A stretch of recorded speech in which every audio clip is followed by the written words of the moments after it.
మీకు తెలుసా, amazing facts వారు బైబిల్ కాలేజెస్ కూడా నిర్వహిస్తున్నారు. మీరు ఇంట్లో ఉండి చదువుకొనవచ్చును. ఇవి 27 అద్భుతమైనటువంటి పుస్తకాలతో కూడినవి. వీటి ద్వారా దేవుని యొక్క వాక్యాన్ని మీరు చదువుకొనవచ్చును. ఇవి ఇంగ్లీష్, హిందీ, తమిళ్ అండ్ తెలుగులో కూడా ఉన్నాయి. ఈ బైబిల్ చదువుకోవడం కోసం ఇప్పుడే మీరు మీ పేర్లు నమోదు చేసుకోండి. BibleStudy.AFTV.in ఈ రోజే మీ పేర్లు నమోదు చేసుకోండి. క్రీస్తునందు ప్రియులారా, ఈ అంచుకాల త్రిదూత వర్తమాన కార్యక్రమానికి ప్రేమపూర్వకంగా మీకందరికీ ఆహ్వానిస్తూ ఉన్నాను. అందరూ బాగున్నారా?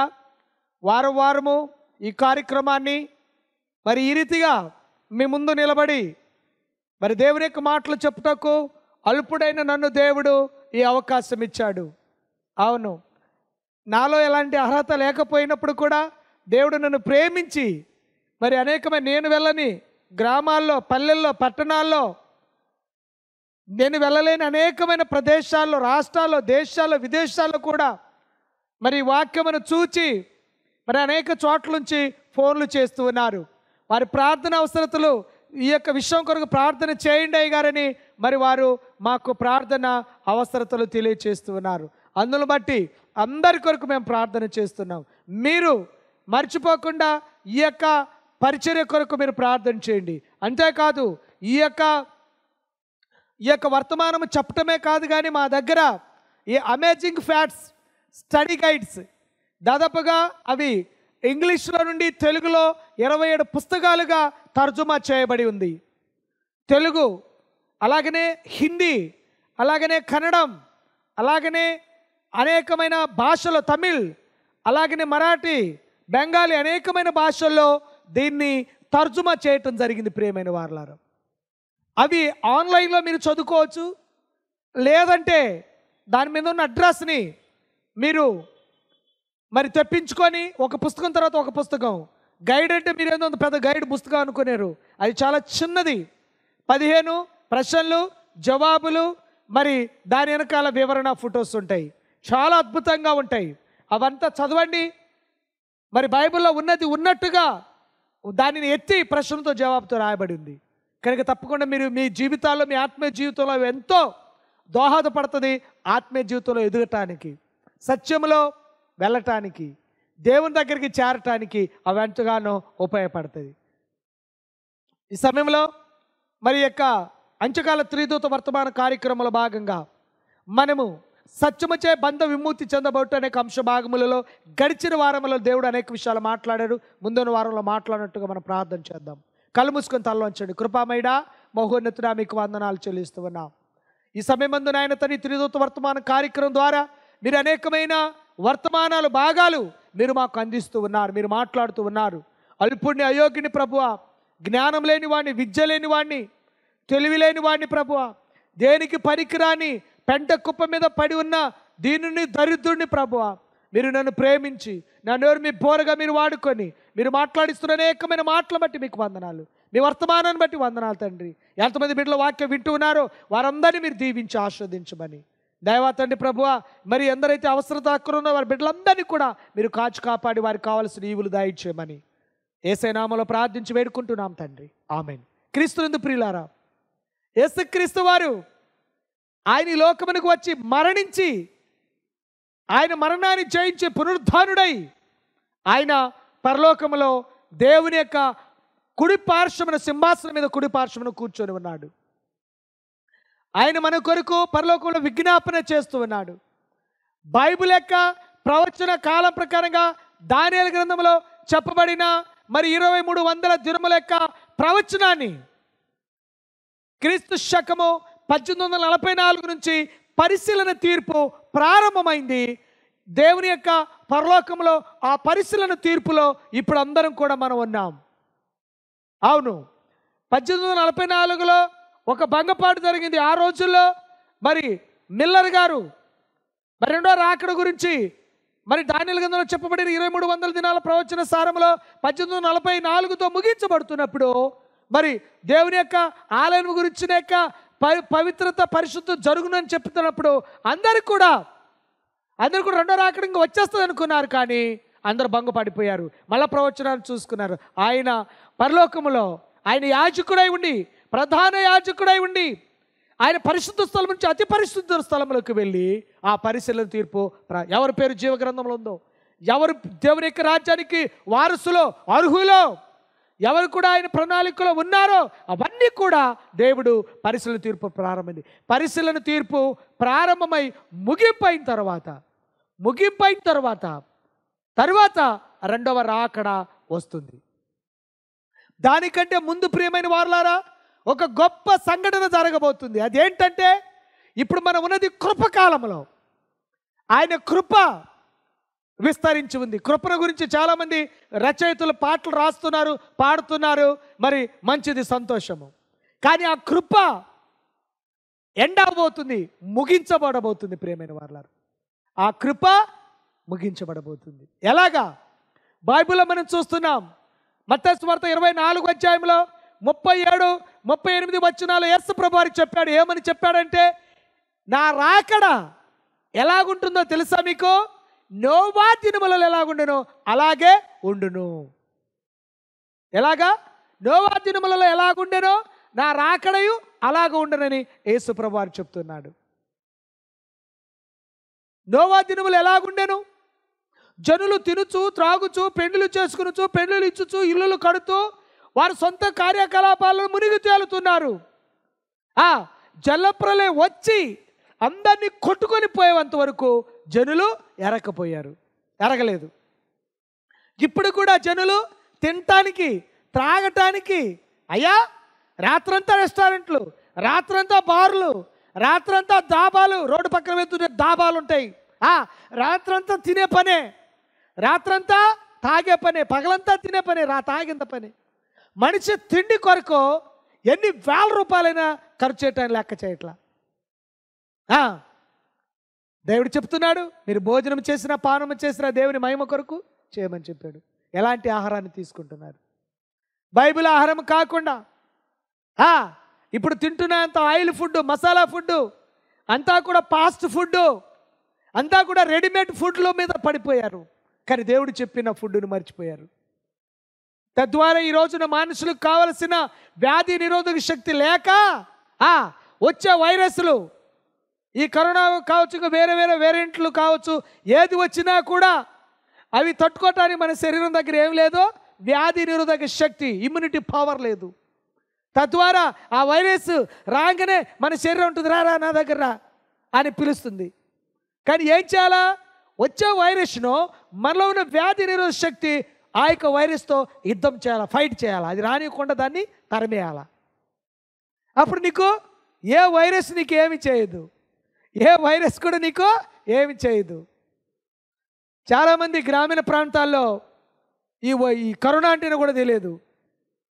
ఏదో అక్కడక్కడ ఆపేసి లాక్డౌన్ అని అవి ఇప్పుడు చర్చించుకున్నారు. కానీ అందరూ మామూలుగా లేస్తున్నారు, వాళ్ళ పనులు చేసుకుంటున్నారు, పొలం పని చేసుకుంటున్నారు, కష్టాలు పడుతున్నారు, పని చేసుకుంటున్నారు. ఎక్కువ పట్టణ ప్రాంతంలో ఉన్న వాళ్ళే ఎక్కువ ఇబ్బంది పడ్డారు. పట్టణ ప్రాంతంలో ఉన్న వాళ్ళు ఎక్కువ మంది చనిపోయినారు. గ్రామీణ ప్రాంతాల్లో చాలా తక్కువ దెబ్బ తగిలింది. తక్కువ అంటే తక్కువలో తక్కువ జీరోను కూడా వేసుకోవచ్చు ఒకసారి. ఎందుకు చెప్తున్నానంటే, కడవరి కాలంలో, రాకడ సమయంలో దేవుని యొక్క ప్రజలు గ్రామీణ ప్రాంతంలో జీవించాలి, గ్రామీణ ప్రాంతం వాతావరణం జీవించాలి. నాకు అనేకమైన అవకాశాలు ఉన్నాయి. పట్టణంలో, టౌన్లో, పెద్ద పెద్ద పట్టణాల్లో ఉండటానికి అవకాశాలు ఉన్నప్పటికీ దాన్ని కాదు అనుకొని నేను ఒక మారుమూల ప్రాంతము, అడవి ప్రాంతము, చుట్టూ కొండలు, అడవి మధ్యలో ఒక చిన్న గ్రామం, ఆ గ్రామంలో జీవిస్తున్నా నేను. అద్భుతం, ఆశ్చర్యం. దేవుడు చెప్పాడు కంట్రీ లివింగ్, గ్రామీణ జీవితం జీవించాలని. నా రాకడ సమయంలో గ్రామీణ జీవితం, గ్రామీణ వాతావరణం. బయట పట్టణాలంతా కూడా కల్ముషం అయిపోయింది, అంతా కూడా విషం అయిపోయింది, పాయిజన్ అయిపోయింది. తాగే నీళ్లు, తినే తిండి, తీసుకుంటున్న కాయలు, తీసుకుంటున్న కూరగాయలు, పాలు, మరి డ్రింక్స్, ఏది పట్టినా, ఏది తీసుకున్నా అంతా కూడా కల్తీ కల్తీ కల్తీ, అంతా కూడా విషం విషం, పాయిజన్ పాయిజన్ పాయిజన్, అంతా కల్ముషంతో నిండిపోయింది. అవును, దేవుని స్తోత్రం. ప్రియమైన నా సహోదరి సహోదరులారా, నోవా దినములలో ఎలాగ ఉండనో నా రాకడ అలాగ ఉంటుంది అంటున్నాడు. ఇవాళ క్రైస్తవులు కూడా తిండి విషయంలో చాలా, ఇల్లు కట్టుకునే దాంట్లో చాలా టైం తీసుకుంటున్నారు, చాలా డబ్బులు వెచ్చేస్తున్నారు. పెళ్లి చేసే దాంట్లో ఇంకా గ్రాండ్గా వాళ్ళకంటే మేము గ్రాండ్, వీళ్ళకంటే మేము గ్రాండ్గా ఉండాలి. 10 సంవత్సరాలు 10 తరాలు చెప్పుకోవాలా పలానా ఇంటికి వారి పెళ్లి జరిగిందంటే అని చేస్తున్నారు. ఈ కాల సమయంలో చూశాను, ఒక ఆయన 500 కోట్లు ఖర్చు చేశాడంట తన కొడుకు పెళ్లికి, కానీ తాను చస్తే చూడటానికి రాలా. చూసారా? ప్రియమైన వార్తలో విన్నాను. కానీ ప్రియమైన దేవుని బిడ్డలారా, నోవా దినములలో ఎలాగ ఉండెనో ఆయన రాకడయు అలాగ ఉండును. ప్రజలందరూ ఇల్లు కట్టుకుంటున్నారు, డాబాలు కట్టుకుంటున్నారు. నోవా గారేమో దేవుని రక్షణ అనే ఈ ఓడను అంటే దేవుని పని చేస్తున్నాడు. దేవుడు నోవా గారికి ఓడ కట్టుకోమన్నాడు, ఓడ కడుతున్నాడు. సువార్త ప్రకటించమన్నాడు, సువార్త సేవ చేస్తున్నాడు. అందరూ ఏం చేస్తున్నారు? తినుచు త్రాగుచు పెళ్ళిళ్ళు చేసుకుంటూ పెళ్ళిళ్ళు ఇడుచు కడుతూ ఇంకా 100 ప్లాట్లు తీసుకుంటూ ఇల్లు కట్టుకుంటూ 2 ప్లాట్లు 3 ప్లాట్లు 2 స్టేర్లు 3 స్టేర్లు ఇవి పనిలో ఉన్నారు. జల ప్రళయం వచ్చి కొట్టుకొని పోయేంత వరకు ఎవ్వరు కూడా తెలుసుకోలేదు, ఎరగలేదంట. ఇప్పుడు ఆయన రాకడ సమయంలో కూడా ఇప్పుడు మనం పండుగలు చేస్తున్నాం. ఆ పండుగ ఈ పండుగ ఏది దేవుని నమ్ముకున్న వాళ్ళు కూడా బైబిల్లో ఎక్కడ కూడా పండుగ చేయాల. ఆది అపోస్తుల బోధలో ఉన్నామని చెబుతున్న ఈ బోధకులు, ఈ సేవకులు, ఈ సంఘాలు, ఈ విశ్వాసులు అసలు బైబిల్లో ఎక్కడ కూడా పండుగ లేదు. క్రిస్మస్ పండుగ లేదు, గుడ్ ఫ్రైడే లేదు, ఈస్టరే లేదు. ఈ గుడ్ ఫ్రైడే ఈస్టరే ఇవే ఎక్కువ చేస్తున్నారు. వాళ్ళు చేస్తున్నారు, మేము చేస్తున్నాం, మేము చేస్తున్నారు, వాళ్ళు చేస్తున్నారు. ఏంటండి చేయటము? యేసుప్రభువారు ఆయన పండగను కోరుకోలే. ఏది? ఆయన పుట్టినరోజు పండగను కోరుకోలే ఆయన. కానీ ఎక్కడి నుంచి వచ్చినాయి పండుగలు? ఎవరు పెట్టారు? బైబిల్ అయితే లేదు. కానీ ఎందుకు చేస్తున్నారు? ఎవరు పుట్టారని చేస్తున్నారు? యేసుప్రభువారు అయితే పుట్ల. ఆయన మనం చేసుకున్న తారీఖులో ఈ లోకంలో ఆయన పుట్టాడు. కానీ పలానా రోజు పుట్టాడు, పలానా రోజు చేయమని ఎక్కడా లేనప్పటికీ అందరూ కూడా మరి ఆ యొక్క రోమన్ క్యాథలిక్ పోపులు పెట్టిన పద్ధతులను, ఆచారాలు 4వ శతాబ్దం తర్వాత కాన్స్టంట్ చక్రవర్తి క్రైస్తవుడు అయిన తర్వాత ఈ యొక్క పెట్టేశారు. ప్రియమైన దేవుని బిడ్డలారా, బైబిల్ అయితే దేవుడు దాన్ని ఒకవేళ మీరు ఇది చేయాలనుకుంటే ముందు చెప్పేవాడు, రాసి పెట్టేవాడు బైబిల్లో. కానీ రాయలేదంటే మనకు అవసరం లేదని అర్థం. అందుకనే యేసుప్రభువారు మన పాపల కొరకు వచ్చాడు, ఆయన మరణించాడు, తిరిగి లేచాడు, పరలోకానికి వెళ్ళాడు, ఆయన రాబోతున్నాడు. అయితే ఇక్కడ గమనించవలసిన విషయం ఒకటి ఉంది. 120 సంవత్సరాలు సువార్తను ప్రకటించాడు నోవా గారు.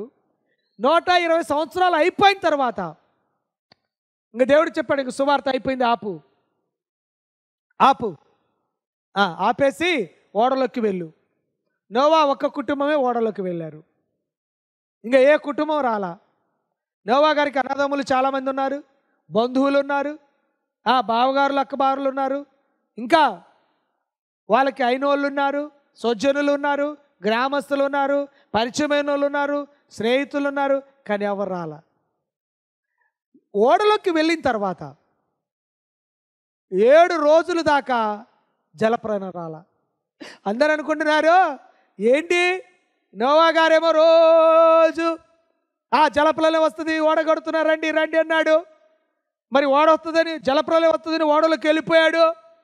1 రోజు గడిచిపోయింది, 2 రోజులు గడిచిపోయింది, 2 రాత్రులు గడిచిపోయింది, 2 పగులు గడిచిపోయింది, 3 రోజులైంది, 4 రోజులైంది, ఏది ఎక్కడొచ్చింది, 7 రోజులైంది ఎక్కడికి వచ్చింది అని అందరు కూడా ఎగతాళి హేళన చేస్తున్నారు. కానీ ప్రియమైన వారలారా, 7 రోజులు సమయం ఇవ్వబడింది. ఆ 7 రోజులు బైబిల్లో 7 అనే సంఖ్య దేవుని సంఖ్య, పరిపూర్ణమైన సంఖ్య. ఆ 7 అనే సంఖ్య పరిపూర్ణమైన సంఖ్య, అది దేవునికి సంబంధించింది. అది సబ్బాతు సృష్టిలో ఆదికాండం 2వ అధ్యాయంలో చూడండి. నీ దేవుడని యెహోవా 6 దినములలో ఆకాశం, భూమి, సముద్రం అందులో ఉన్న సమస్తమును సృజించి 7వ దినమున విశ్రమించాడు. 7వ దినమున పరిశుద్ధపరిచాడు. 7వ దినమున ఆశీర్వదించాడు. ఆ 7వ దినమున ఘనపరిచాడు. ఆ 7వ దినమున దేవునికి ప్రతిష్ఠించుకున్నాడు, ఆయనకి ఆరాధన చేయటానికి. ఆ యొక్క ప్రతిష్ఠితమైన రోజున, ఆ దినమున దేవుడు ఆరాధనగా, తనకు ఆరాధించేవారుగా, తనకు ఆరాధన కావాలని దేవుడు కోరుకుంటే ఆ 7 అనే సంఖ్య 7 రోజులు వర్షం కురల. ఇప్పుడు ప్రకటన గ్రంథంలో ఆయన రాకడకు ముందు ఏమవుతుందో తెలుసా? కృపకాలము ఆగిపోతుంది, కృపకాలము ముగించబడుతుంది. 120 సంవత్సరాలు అయిపోయిన తర్వాత కృపకాలం ఆగిపోయింది. ఇంకా సువార్త ప్రకటించే పనిలా, ఇంకా పోయి ఓడలో కూర్చోటమే. బయట అందరూ ఎగతాళి హేళన చేస్తున్నారు. 7 రోజుల తర్వాత జలప్రలయం ప్రారంభమైంది. ప్రవచనంలో ఒక రోజు ఒక సంవత్సరం. ఇశ్రాయేలు ప్రజలు మోసే నాయకత్వంలో ఐగుప్తు నుంచి కానానికి ఎంత చిన్నగా కూర్చొని లేచి మెల్లగా వాళ్ళ పశువులు తోలుకొని, పిల్లలు ఎత్తుకొని, గుడారాలు వేసుకొని, ఆరాధన చేసుకొని, వండుకొని తినుకుంటా, ఆ మన్నాను తినుకుంటా, ఆ యొక్క పశువులు తోలుకుంటా, పొద్దుపోయినప్పుడు రాత్రిపూట గుడారాలు వేసుకుంటా, ఎంత మెల్లమెల్లగా వచ్చిన 40 రోజుల్లో కానాను దేశంలో చేరుకుంటారు, అడుగు పెట్టేస్తారు. కానీ ఏం జరిగింది? 40 రోజుల ప్రయాణము ప్రియమైన వారు, 40 సంవత్సరాలు. అంటే ఒక రోజుకి ఒక సంవత్సరం, 40 రోజులకి 40 సంవత్సరాలు. ఇక్కడ 7 రోజులు వర్షం పడలా. చూడండి, బైబిల్లో 7 రోజులు వర్షం పడలా. ఆది కాండంలో మీరు 6-7 అధ్యాయములు చదవండి. ఆ జలప్రలయం గురించి, ఓడను గురించి, ఆ యొక్క నోవా గారి గురించి రాయబడి ఉంది. అలాగనే ఈ యొక్క జలప్రలయం రాకడ గురించి రాయబడింది. అయితే ప్రియమైన వారలారా, ఆయన రాకడకు ముందు కృపకాలం ముగించబడుతుంది. ఇక ప్రకటన గ్రంథం 22వ అధ్యాయంలో చెప్పబడిన నీతిమంతుడుగానే ఉండనిము, అపవిత్రుడు 22వ అధ్యాయం ప్రకటన గ్రంథం 11వ వచనం. పరిశుద్ధుడు ఇంకా పరిశుద్ధుడుగానే ఉండాలా, నీతిమంతుడు ఇంకా నీతిమంతుడుగానే ఉండాలా, దుర్మార్గుడు ఇంకా దుర్మార్గుడుగానే ఉండాలా, పరిశుద్ధుడు ఇంకా పరిశుద్ధుడుగానే ఉండాలా. ఎందుకంటే వాని క్రియల చొప్పున నేను సిద్ధపరిచిన జీతం నా యొద్ద ఉంది, నేను తీసుకొని వస్తున్నాను వారికి ఇవ్వటానికి. జీతం దేవుడు తీసుకొని వస్తున్నాడు. నిత్య జీవమా, మరణమా, పరలోకమా, లేకపోతే అగ్ని మరణమా, ఆయన తీసుకొని రాబోతున్నాడు. సమయం లేదు, కొద్దిగానే ఉంది. ఈ కృపకాలం ముగింపులో ఏం జరుగుతుంది తెలుసా? ప్రకటన గ్రంథంబడిన 7 తెగుళ్ళు, 7 తెగుళ్ళు వస్తాయి. 7 తెగుళ్ళు వస్తాయి. ఆ 7 తెగుళ్ళు అనేకులకు బాధిస్తుంది. ఎవరి పేరు జీవ గ్రంథంలో లేదో వాళ్ళు ఆ శ్రమకి, ఆ తెగులకి లోనైపోతారు. బైబిల్ చెప్తుంది. ఎవరి పేరైతే జీవ గ్రంథం లేదో, మీరు ప్రకటన గ్రంథం 16వ అధ్యాయం 18వ అధ్యాయం చదవండి. ఎవరి పేరైతే జీవ గ్రంథంలో లేదో వాళ్ళు ఆ యొక్క తెగుళ్ళను, ఆ యొక్క అగ్ని గంధకములను, బాధను, ఆ శ్రమను లోనైపోతారు. ఎవరైతే దేవుని యొక్క ముద్ర, సబ్బాతు 7 ముద్ర వేయించుకోరో, అనుసరించరో, వారందరూ కూడా ఆ యొక్క తెగులకు లోనైపోతారు. సబ్బాతు చేసే వాళ్ళు ఇక్కడే ఉంటారు, సబ్బాతు చేయని వాళ్ళు కూడా ఇక్కడే ఉంటారు. కానీ ఆ తెగులు ఎవరి మీదకి వస్తుందో తెలుసా? ఎవరైతే దేవునికి అవిధేయతగా ఉన్నారో, ఎవరైతే దేవునికి విరోధముగా ఆరాధిస్తున్నారో, అనుసరిస్తున్నారో వారి మీదకి వస్తుంది, లోకస్తుల మీదకి వస్తుంది. ఐగుప్తులో ఇశ్రాయేలు ఉన్నారు, ఐగుప్తులు ఉన్నారు. 10 తెగుళ్ళు వచ్చింది. కానీ ఎవరికి బాధ? అక్కడ ఇశ్రాయేలు ఉన్నారు, ఐగుప్తులు ఉన్నారు, ఐగుప్తులో ఇశ్రాయేలు ఉన్నారు. కానీ తెగులు ఎవరికి వచ్చింది? ఐగుప్తుల వాళ్ళకి వచ్చింది. ఇశ్రాయేలు ఇంటి వారికి ఎవరికి రాలేదు. వాళ్ళు లేచి వాళ్ళ పనులు వాళ్ళు చేసుకుంటున్నారు, లేచి వాళ్ళ కుటుంబాలు వాళ్ళు చూసుకుంటున్నారు, లేచి వాళ్ళ బ్రతుకు కొరకు వాళ్ళు కష్టపడి వెళ్తున్నారు. వీళ్ళేమో లబోదిబో కొట్టుకుంటున్నారు, ఆ బాధతో భరించలేక ఉంటున్నారు. కానీ ప్రకటన గ్రంథంలో కూడా అంతే ప్రియమైన వారలారు. ఆ 7 తెగులు, 7 బాధలు, 7 సంఘములు, 7 ముద్దర్లు, 7 బోరలు, 7 నక్షత్రాలు. అబ్బబ్బబ్బా, దేవుని స్తోత్రం. ఇవన్నీ కూడా సబ్బాతు 7వ దినమున గురించి. దేవుడు ఆ యొక్క సబ్బాతీయుడు కనుక, దేవుడే ఆ 7 అనే సబ్బాతు ఉన్నది కనుక, దేవుడు 7 అనే సంఖ్య పరిపూర్ణమైన సంఖ్య. లోకములో ఈ దుష్టుడైన సాతాను ఏ సంఖ్య వేస్తాడు? 6 వేస్తాడు. 6 అంటే మానవుని సంఖ్య. 6వ మానవ సంఖ్య పరిపూర్ణం కాల. 6 అనే మాట అపరిపూర్ణమైన సంఖ్య. 7 అనే మాట పరిపూర్ణమైన సంఖ్య. 7 అనేది సబ్బాతు, ద 7th డే.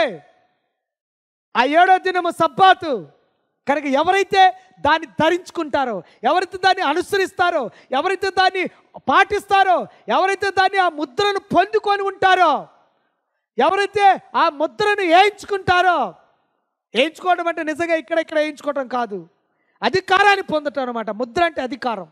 మీ సబ్బాతు అధికారాన్ని తీసుకుంటారా, లేకపోతే ఈ యొక్క ముద్రను పొందుతారా? ఏంటి మీరు సబ్బాతు ముద్ర కావాలా, మృగముద్ర కావాలా? మృగముద్ర సూర్య ఆరాధన అంటే సన్ వర్షిప్, సండే. మీరు ఏ ముద్ర కావాలా అని దేవుడు ఈ ఆఖరిలో పరీక్ష ఆరాధనలోనే, పరీక్ష ఆదికాండం నుంచి ప్రకటన గ్రంథం వరకు చూస్తున్నాం. దేవుడు పరీక్ష ఎక్కడైనా పెట్టాడయ్యా అంటే అది కూడా 10 ఆజ్ఞల్లోనే. ఇంకా వేరే చోట ఎక్కడ పరీక్ష లేదు. ఎన్ని ఆజ్ఞల్లో? 10 ఆజ్ఞలు. ఇప్పుడు కడవరి కాలంలో 4 ఆజ్ఞల్లో పరీక్షలో ఉంటున్నారు. అవ్వాదములు 10వ పరీక్షలో ఫెయిల్ అయిపోయారు. 10వ పరీక్షలో ఒక పరీక్షలో ఫెయిల్ అయిపోయారు.